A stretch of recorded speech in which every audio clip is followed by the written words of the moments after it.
खबर और big news के साथ मैं हाजिर हूं। और सबसे पहले बात जेएसएससी सीजीएल को लेकर चल रहे छात्रों के आंदोलन की। तो छात्रों के आंदोलन को कमजोर करने की कोशिश हो रही है और टीवी 45 ने कल ही ये दावा किया था और देखिए ये दावा सच साबित हुआ है। छात्रों का आंदोलन चल रहा था और उनकी आड़ में कुछ राजनीतिक दल अपनी नैया पार कराना चाहते थे, लेकिन छात्रों ने अपनी सूझबूझ दिखाई और कल ऐसा नहीं होने दिया गया। लेकिन उसके बाद देखिए अब छात्रों के गुट, कहा जा रहा है कि छात्रों के गुट ने पथराव किया जिसमें कांके थाना प्रभारी घायल हो गए। झड़प हुई, ये हिंसक झड़प और उसमें कांके थाना प्रभारी घायल हुए हैं। आज सुबह सुबह ये झड़प हुई है। कांके थानेदार समेत कई पुलिसकर्मी घायल हुए हैं इस झड़प में। जेएसएससी सीजीएल परीक्षा और इसमें देखिए पेपर लीक का आरोप लगाकर छात्र आंदोलन कर रहे हैं। जेएसएससी सीजीएल परीक्षा को लेकर जो विवाद उठा वो खत्म होने का नाम नहीं ले रहा है। कल दिन भर यह प्रदर्शन चलता रहा। प्रश्न पत्र लीक होने का आरोप लगाते हुए छात्रों का आंदोलन जारी है।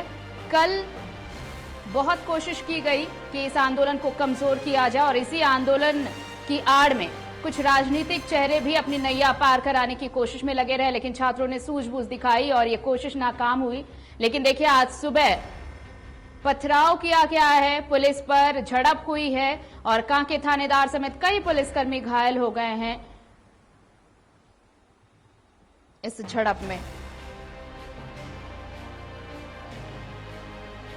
आरोप लगा रहे हैं छात्र की धांधली हुई है, पेपर लीक हुआ है इसमें और पेपर लीक का आरोप लगाकर ही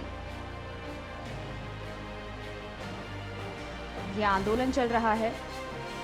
कार्यालय का घेराव करने और परीक्षा रद्द करने आए छात्रों के द्वारा रात में पुलिस पर पथराव करने पर एफआईआर दर्ज किया गया है।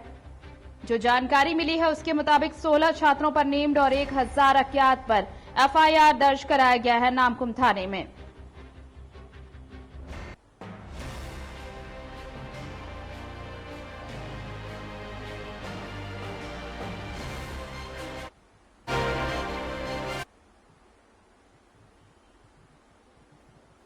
और इस वक्त हमारे साथ स्टेट हेड अभिषेक भारती जुड़ रहे हैं, सीधे उनका रुख करते हैं।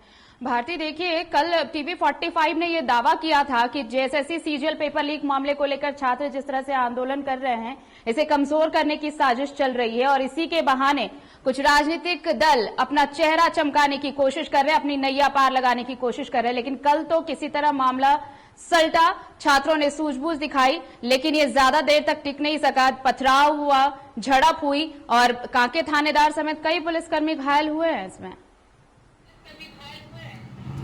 देखिए आरती, मैं आपको बताऊं कल ही टीवी 45 ने ये खबर दिखाई थी कि छात्रों के बीच में राजनीतिक दलों के जो कार्यकर्ता हैं वो भी हैं और पूरी तैयारी है कि जेएसएससी गेट को तोड़ा जाए या किसी तरीके से कोई एक ऐसी स्थिति क्रिएट की जाए ताकि छात्र जो है वो बदनाम हो सके। मैंने एक छात्र नेता को फोन भी किया था, उन्होंने कहा कि भैया हमें क्या करना चाहिए। मैंने बोला कि भैया आप लोग जो एक प्रतिनिधि मंडल गठित कीजिए। चूंकि मेरा स्वास्थ्य जो है वो बहुत सही नहीं था तो हमारे सहयोगी मुर्शिद पूरे दिन वहां पर रहे थे और हर तस्वीर टीवी 45 सबसे पहले बता रहा था। गजब की चीज ये थी जो हमने देखी कि एक तरह से छात्रों के इस आंदोलन को मीडिया ने बॉयकॉट कर दिया था। एक और चीज जो हम लोगों ने देखी वो ये देखी कि एक लेयर छात्रों का था, एक लेयर छात्र नेताओं का था और पीछे में राजनीतिक दल का था। छात्र नेताओं ने सबसे पहले एक मैसेज दिया कि किसी राजनीतिक दल का झंडा यहां पर नहीं लहराया जाएगा, ये कोई राजनीतिक लड़ाई नहीं है। उन्होंने अपनी सूझबूझ से कल होने वाले उपद्रव को तो टाल दिया। दिक्कत कहां आई? दिक्कत आई कि जब कल के बाद आज सुबह में कांके इलाके में पुलिस के ऊपर पथराव हुआ और पथराव करने वाले कहीं से भी छात्र नहीं थे, पथराव करने वाले विशेष राजनीतिक दल के लोग थे। अब सवाल यह उठता है आरती, देखिए कंफ्यूजन कहां पर हो रहा है। कंफ्यूजन ये हो रहा है कि छात्र किस बात की लड़ाई लड़ रहे हैं। क्या छात्र मांग कर रहे हैं कि ये पेपर लीक हुआ है या छात्र मांग कर रहे हैं कि क्या इस परीक्षा में कदाचार हुआ है। दोनों अलग अलग चीजें हैं। आखिर समस्या कहां आ रही है?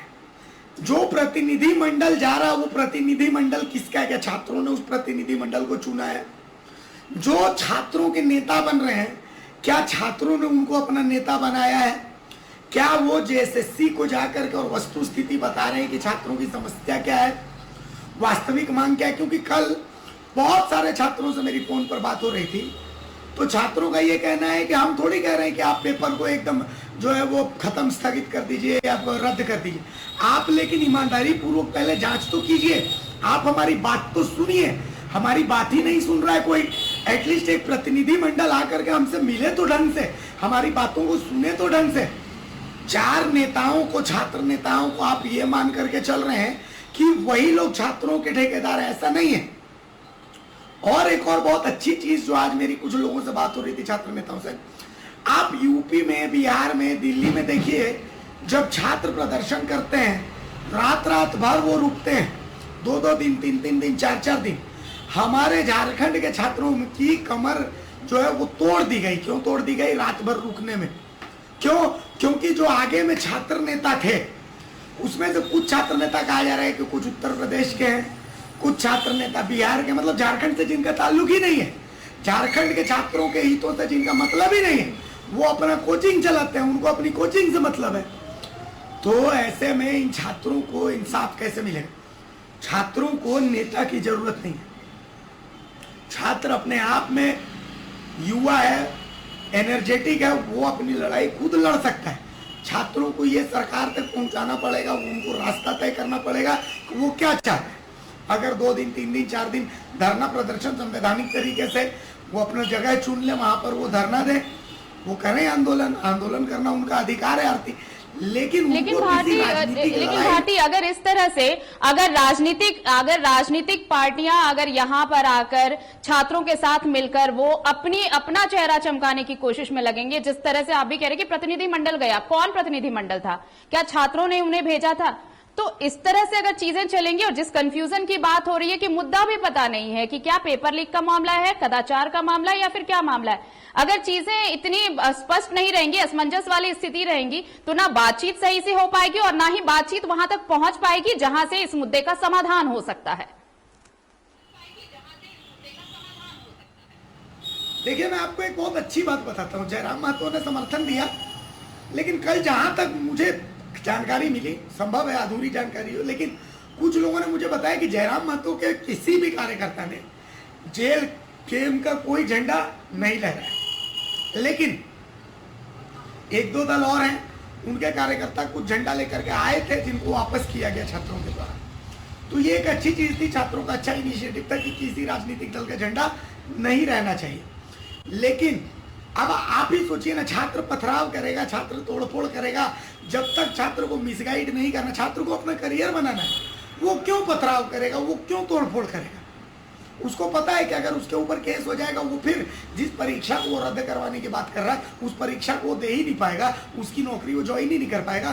तो वो तोड़फोड़ क्यों करेगा, वो पथराव क्यों करेगा? छात्र को इंसाफ चाहिए। अगर जो अभ्यर्थी है वो कह रहे हैं कि कहीं पर कदाचार हुआ है, अगर अभ्यर्थी ये कह रहे हैं कि नहीं कहीं पर पेपर लीक हुआ है, वो अगर कुछ सबूत दे रहे हैं, तो जेएसएससी को भी सही तरीके से उनको सुनना चाहिए, समझना चाहिए। अगर उनकी बातों में दम है, तो आप अगर ईमानदार हैं, आप ढंग से परीक्षा करवा रहे हैं, तो आप उनकी बातों को एकदम लेना सीरियसली। जो जांच हो सकता है उनका करें ना, और जो रिजल्ट आएगा वो छात्र तो बोल रहे हैं कि हमें मंजूर होगा। लेकिन अब जो जांच कमेटी है, वो जांच कमेटी पर ही सवाल इसलिए खड़े कर रहे हैं क्योंकि जो जांच कमेटी अब कह रही है कि CD ब्लैंक जो उनको दिया गया, तो ये थोड़ी सी अजीब सी बात हो जाती है आरती। तो अभी देखिए, ये मामला अभी खत्म नहीं हुआ है, अभी ये मामला लंबा जाएगा आरती। चल, बिल्कुल, बहुत बहुत शुक्रिया हमारे साथ जुड़ने के लिए अभिषेक भारती आपका। तो देखिए, जेएसएससी सीजीएल पेपर लीक मामले को लेकर छात्र आंदोलन पर हैं, और कल टीवी 45 ने जो दावा किया था वो दावा बिल्कुल सच निकला। इस आंदोलन को कमजोर करने की कोशिश की जा रही है। और देखिए